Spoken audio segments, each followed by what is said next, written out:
जिनकी कृपा करुणा के माध्यम से ये दास, ये बालक इस व्यास पीठ पर बैठने में समर्थ हुआ, जिसके माध्यम से भगवान गोविंद की कथा आप सब लोग श्रवण कर रहे हैं। ऐसे परम पावन हमारे बड़े गुरु भाई, गुरु तुल्य, जिनके सानिध्य में इस दास का, इस बालक का जीवन लगभग 2007 से जिनका सानिध्य हमें एक पिता की तरह, एक भाई की तरह और एक गुरु की तरह मिला, उस सानिध्य की बदौलत आज भगवान गोविंद की कथा आप इस शरीर के माध्यम से श्रवण कर रहे हैं। तो ऐसे हमारे बड़े गुरु भाई स्वामी कारशनी श्री गोविंदानंद जी महाराज, कौन नहीं जानता श्री रमण रेती धाम गोकुल को, संपूर्ण विश्व में सारी दुनिया जानती है, क्योंकि जिनकी कथा हम लोग श्रवण कर रहे हैं उस नंद के लाला की क्रीड़ा स्थली है श्री रमण रेती धाम। तो श्री रमण रेती धाम में लाला ने बड़ी बड़ी लीलाएं करी हैं, बड़े बड़े खेल कूद, डंका पोत, गिल्ली डंडा और अपने ग्वाल बालों के साथ में बहुत आनंद लिया, बहुत मौज मस्ती करी यमुना जी के परम पावन तट पर। तो श्री रमण रेती किसी के परिचय की मोहताज नहीं, वहाँ रहने वाले साधु संत बड़े दिव्य हैं। तो ऐसे हमारे बड़े गुरु भाई स्वामी कारशनी श्री गोविंदानंद जी महाराज श्री रमण रेती धाम आश्रम की व्यवस्था वर्तमान समय में जो बड़े ही सुचारू रूप से संचालित कर रहे हैं। न जाने कितने वहाँ नित्य प्रति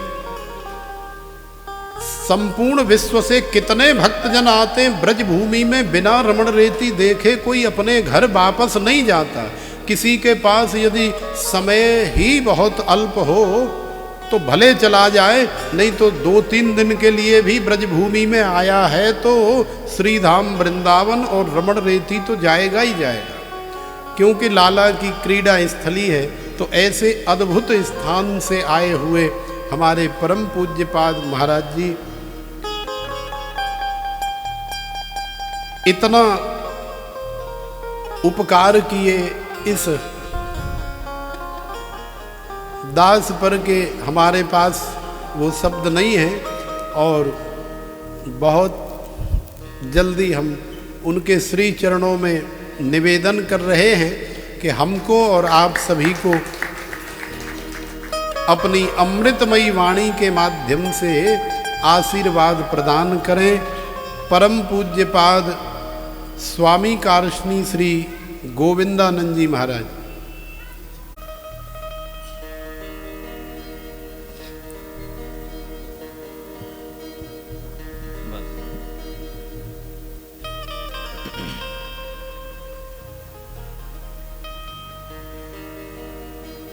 वंशी विभूषितकरान् नवनीर्दाभात् पीताम्बरा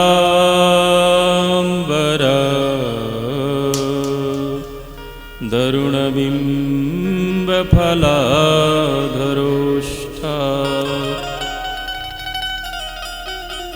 पूर्णेन्दुसुन्दरमुखात् अरविन्दनेत्रात् कृष्णात् परं किमपि तत्त्वमहं न जाने। विश्वं दर्पण दृश्यमान नगरी तुल्यं निजान्तर्गतम् पश्यन्नात्मनि मायया बहिर्भूतं यथा निद्रया यः साक्षात् कुरुते प्रबोधसमये स्वात्मानमेवाद्वयम्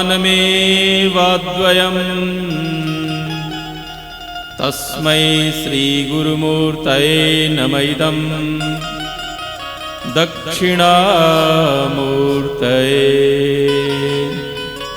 पावन गंग तरंग महापुनि पावन ज्यो हरिनामय पारा पावन संत समागम ज्यो पुनि पावन ज्यो नित ब्रह्म विचारा पावन ज्यो यमुना जल मज्जन पावन ज्यो श्रुति पाठ उचारा त्यों गुरु कार्ष्णि पदाम्बुज पावन ताहि विषे मम कोटि जुहारा त्यों गुरु कार्ष्णि पदाम्बुज पावन ताहि विषे मम कोटि जुहारा।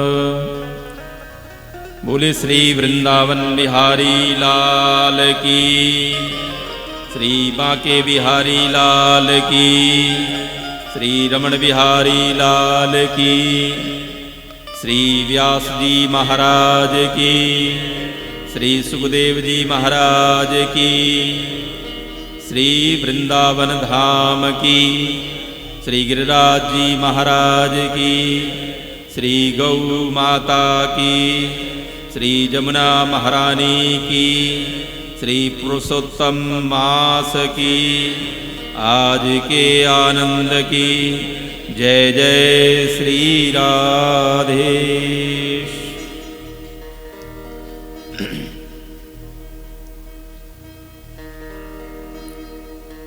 जहाँ भगवान की नित्य लीला, रास लीला और भगवान की अनेकानेक लीलाएं जिस पवित्र पावन धाम पर हुआ, ऐसा श्री धाम वृंदावन की इस पावन धरा पर और हम सब सनातन धर्मावलंबियों के लिए जो अत्यधिक हम सबके लिए श्रद्धा के साथ और भगवान की लीलाओं का, भगवान के नाम का आश्रय लेकर के अनेक सत्कर्म करने का अवसर प्रदान करता है, ऐसा मल मास, पुरुषोत्तम मास या हम सब के लिए लोक प्रचलित अधिक मास, ऐसे पावन मास पर यहाँ इस पावन व्यासपीठ पर विराजमान हमारे अति आत्मीय श्रद्धेय प्रिय, हम जितने विशेषण दें वो कम है, ऐसे व्यासपीठ पर विराजमान श्रद्धेय भागवत भूषण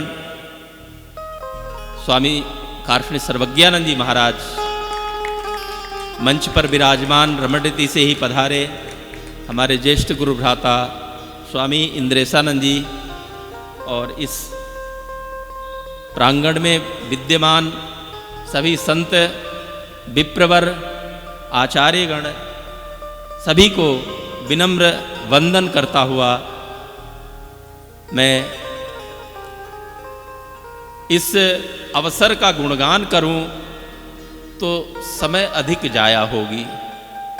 अद्भुत समय है यह अधिक मास का और अद्भुत प्रसंग है श्रीमद् भागवत का, जो समाधि में कहीं सुनी जाने वाली भगवान की वाङ्मयी कृपा मूर्ति है। ऐसी वाङ्मयी कृपा मूर्ति जो साक्षात हमारे ठाकुर जी का स्वरूप है, जो हम सब के हित के लिए, हमारे कल्याण के लिए, हमारे आत्मोद्धार के लिए यह ग्रंथ हमें ग्रंथ रत्न हम सबको प्राप्त हुआ। और ग्रंथ रत्न, एक तो सोना और दूसरे सुहागा। सोना तो ये ग्रंथ, वांग्मयी कृपा मूर्ति भगवान श्री कृष्ण की साक्षात विग्रह, जिसको हम छू सकते हैं, वंदन कर सकते हैं, और जिसकी रसमयी अमृतमयी धारा घोलने वाले ऐसे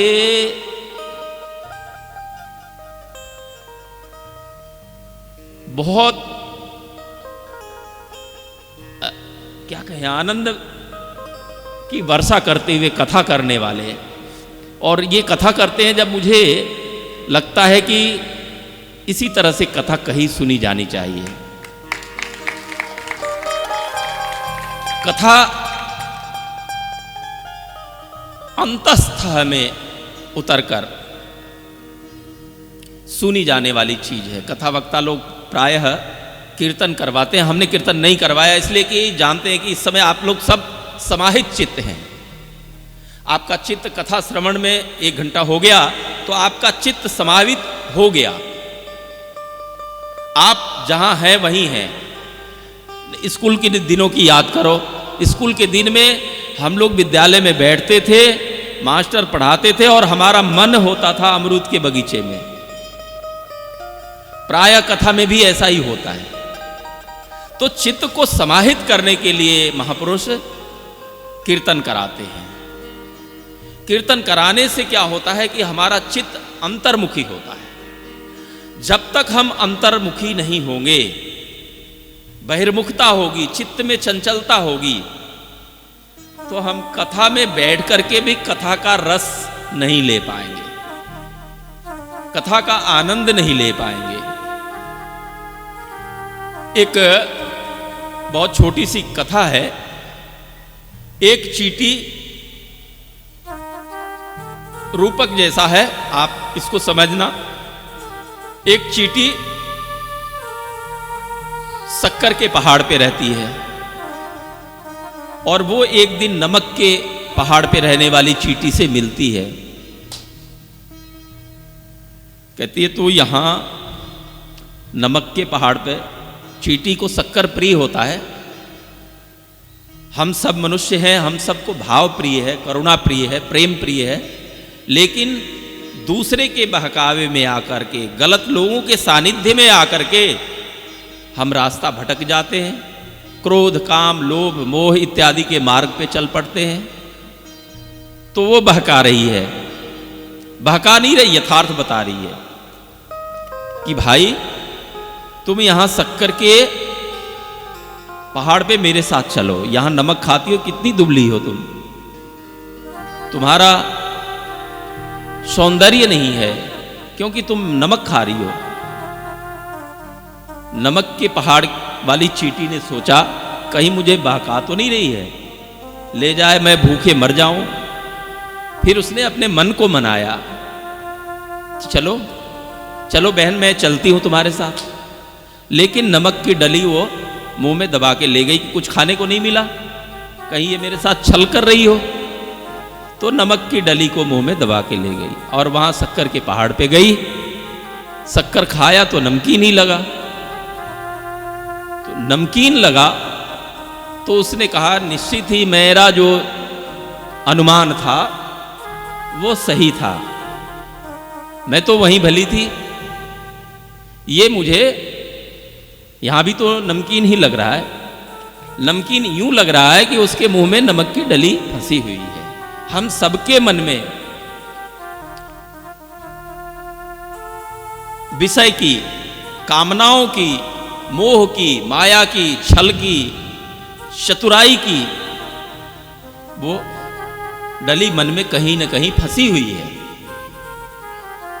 और उसके कारण हमें भगवान का इतना अमृतमय कथा और उनकी लीलाओं का अद्भुत चित्रण ऐसे महापुरुषों के मुखारविंद के द्वारा भी होकर के हमें आनंद की अनुभूति नहीं होती है, मधुर नहीं लगता है। क्योंकि हमारा मन, हम बैठे हैं गुरुजी की क्लास में प्राइमरी स्कूल में और हमारा मन गया है अमरूद के या आम के बगीचे में। हम प्राय, हमारा भी अनुभव है कि स्कूल में बैठे होते थे, मन जाता था वहाँ।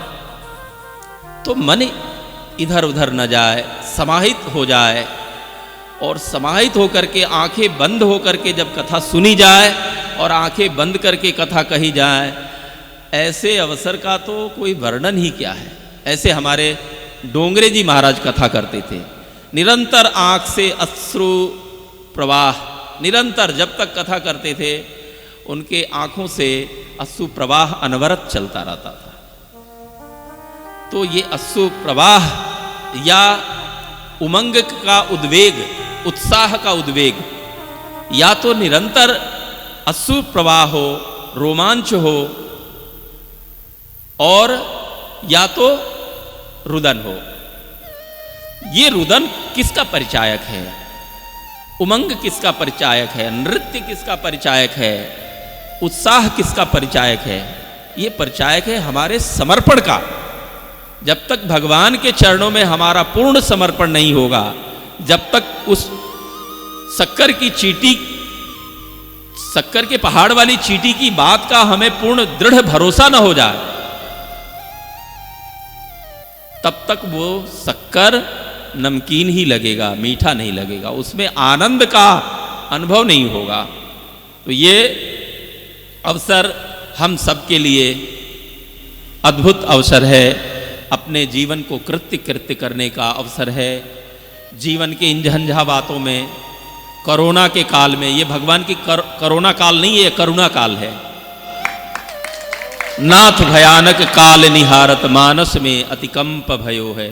स्वामी जी ने मंगलाचरण में आप सबने गाया होगा, नाथ भयानक काल निहारत मानस में अतिकंप भयो है, दीन दयाल दया कर भारत शीस कलेश विशेष छयो है, माधव पाप प्रताप विचारत दाह दिनो दिन होत नयो है, आप बिना अब भे सब आरत पाहि प्रभो उर धीर गयो है।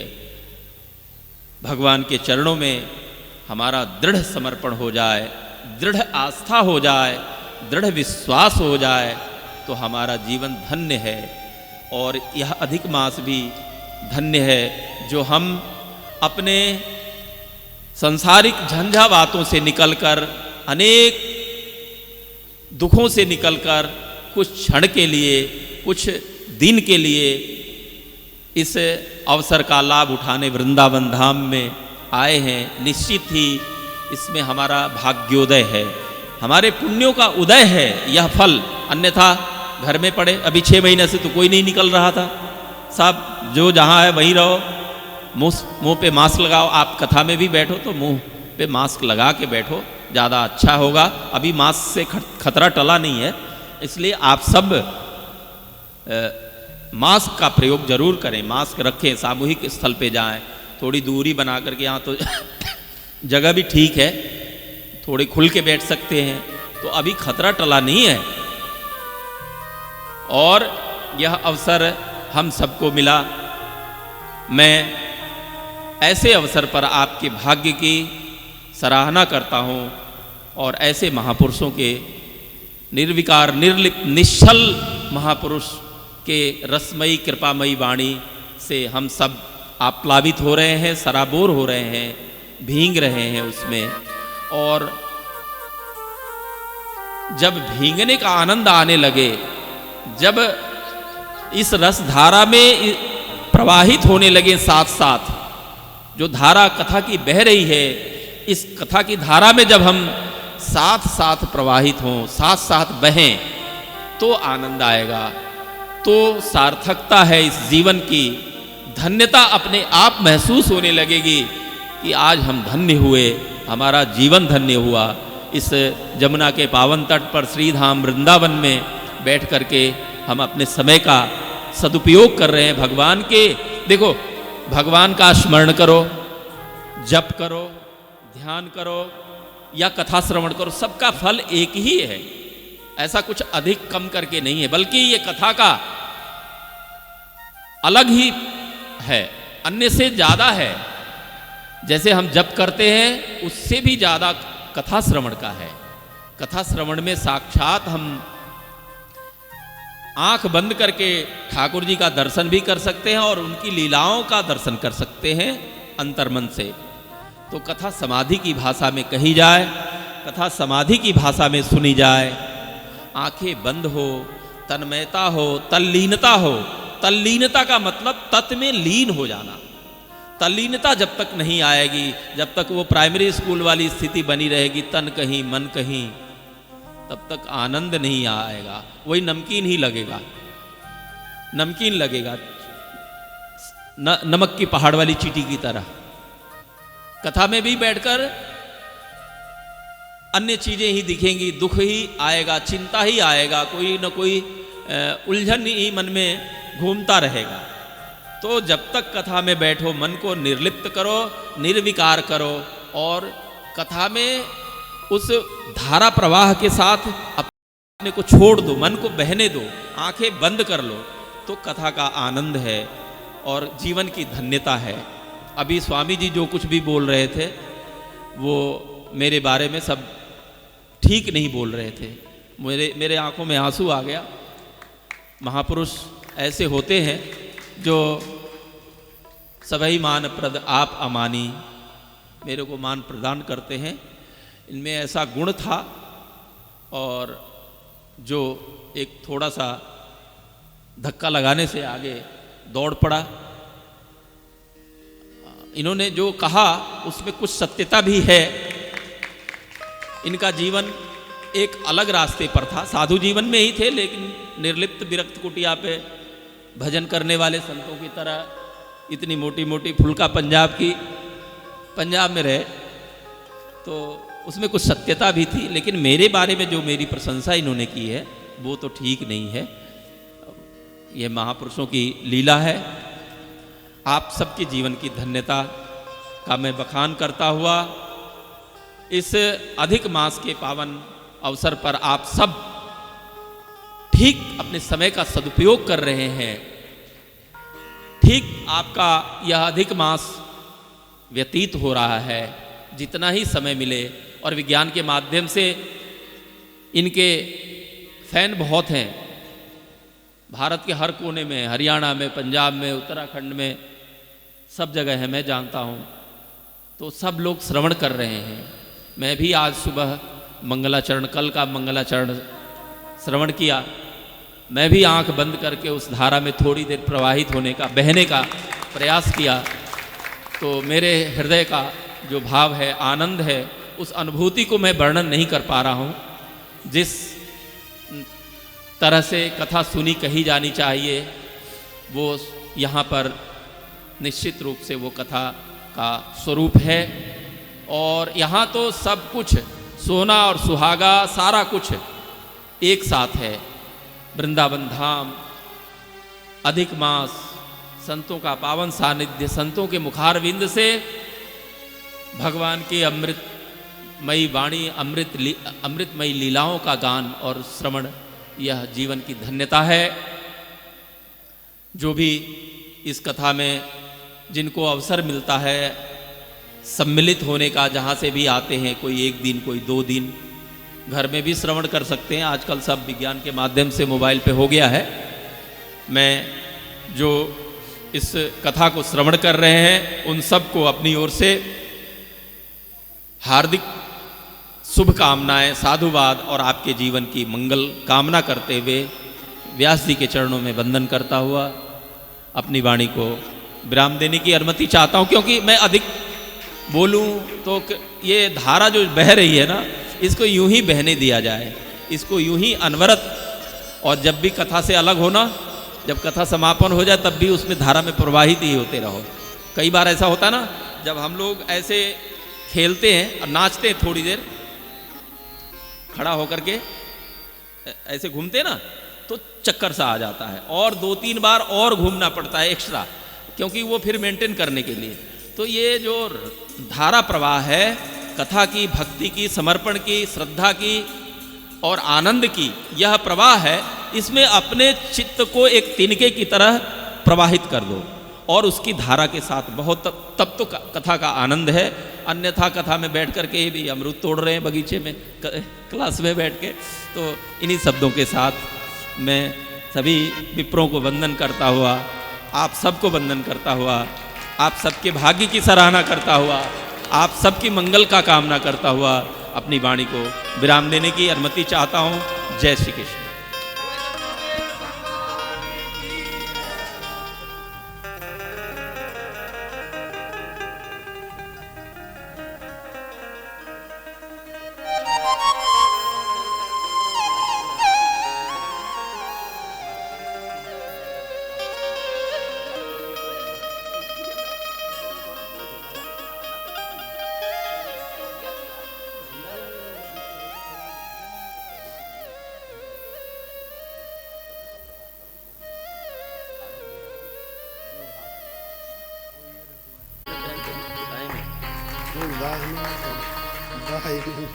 बांधे भैया, बांधे ये न बद्धो बड़ी राजा दानवेंद्रो महाबला तेन त्वं प्रतिपदनामि रक्षे माचल माते। जय श्री ताली तो कूद दो।